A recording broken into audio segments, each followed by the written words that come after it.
At this point in my career, I am basically a weather forecaster on YouTube.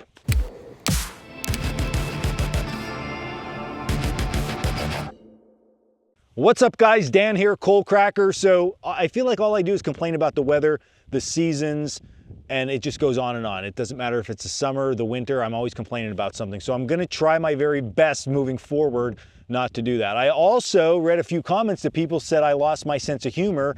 That's not very accurate whatsoever. I am still hilarious, Dan, okay? And I still like to have a good time. To the point, I'll tell you a little joke here. Why does no one laugh at the pizza's jokes?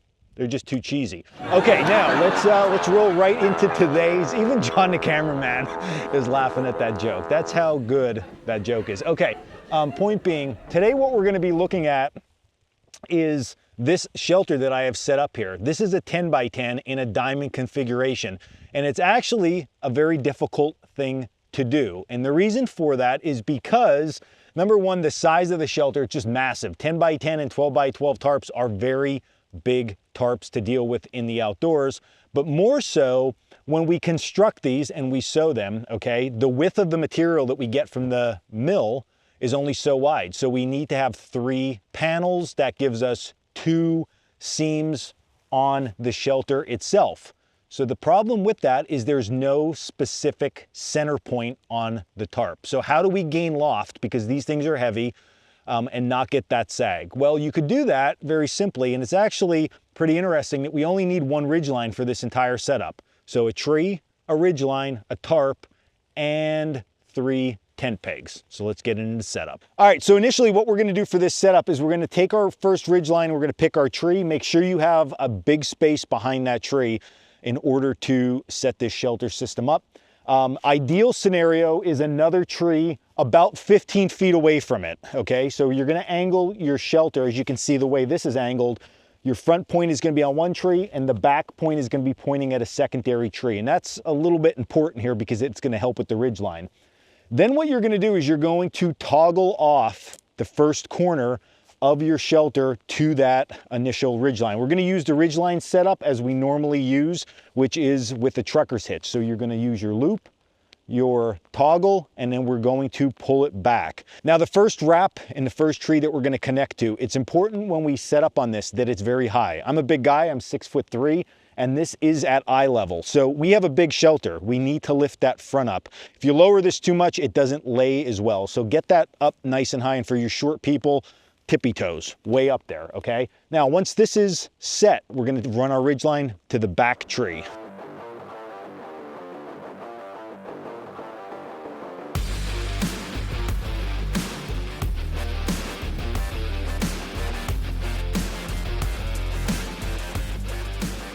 All right, so we tied off our ridgeline. I came down, and now on this second tree, we wanna get as low to the ground as possible on this second tree, and that's key. If this ridgeline's up too high, it's gonna be hard to get the back of your shelter all the way down. Now, if you can't get it all the way to the ground, okay, there are ways around that. You can take some leaf debris and just fill in. That's a very viable option. But what I'm gonna show you here works really well too. So once you set your ridgeline up, we generally wanna pull this ridgeline like banjo string tight. In this case, that is not what we wanna do. We wanna pull it taut, and then we wanna just go a little extra, enough that if I take the trucker's hitch area, I can push almost to the ground with it.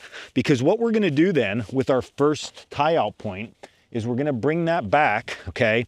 And I'm actually gonna go within this looped area. With this, I'm gonna stick my tent peg in, and I'm gonna push this down without hitting a rock, hopefully, down into the ground like this. And you can see this created tension on my ridgeline, and then it just pulled this down. So my ridgeline now is not only coming down this way, but it's also coming that way with a lot of tension. You can put multiple tent pegs in here, and if you do that, just crisscross them like we do trap stakes like that, this will never pull out then, and it's gonna be really sturdy.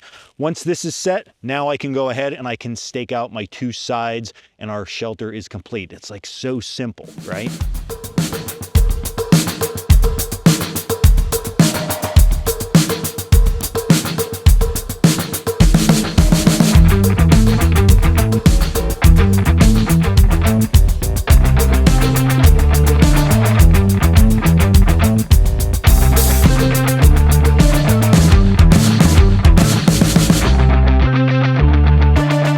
All right, so we ran the Ridgeline. We got the back stakes set, and then like I said, I went ahead and I put the 2 side stakes in place, pulling that out. And you're gonna see now that gave us loft through the center. That ridgeline, that internal ridgeline is doing its job. It's gonna shed water off really nice during this rain that's coming in. And we have a lot of room on the inside of the shelter. All right, guys, so there you go. That is the internal ridgeline diamond point shelter. It's a very useful tool. Now you could do this with smaller shelters by all means, but typically, once we go under 10 by 10, we have that center tie-out point, so it's just a little bit easier to tie out that center point. You don't have to mess with the ridgeline as much, but definitely a viable option in all those cases. But for the 10 by 10 and larger, this is gonna be your go-to. So give this one a shot on your next camping trip. Hopefully it doesn't rain like it's raining today, and you have just a better time in the woods. But if it does rain, hey, your shelter's now set up properly. So if you like this video, hit like and subscribe down below. You can also check us out at coalcrackerbushcraft.com for all our classes, our gear, and our blog. And until the next video, stay in the woods.